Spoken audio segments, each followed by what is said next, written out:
जरा गौर करें। ये दुनिया पागल खाना है, ये दुनिया पागल खाना है।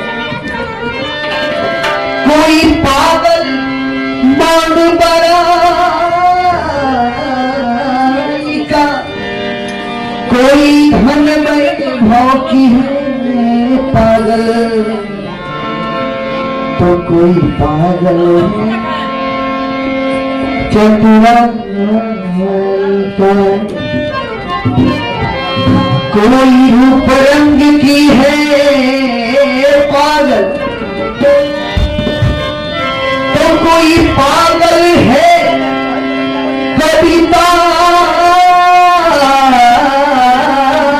का। पर सबसे अच्छा वही पागल है जो भजन करे रघुराई।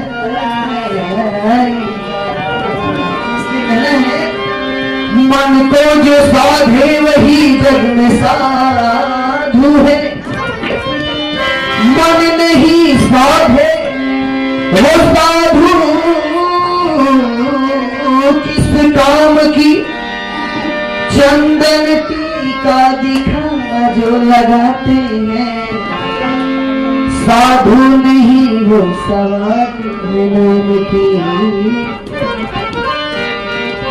साधु न रहते हैं किसी के जमेले में, साधु न रहते हैं किसी के झमेले में।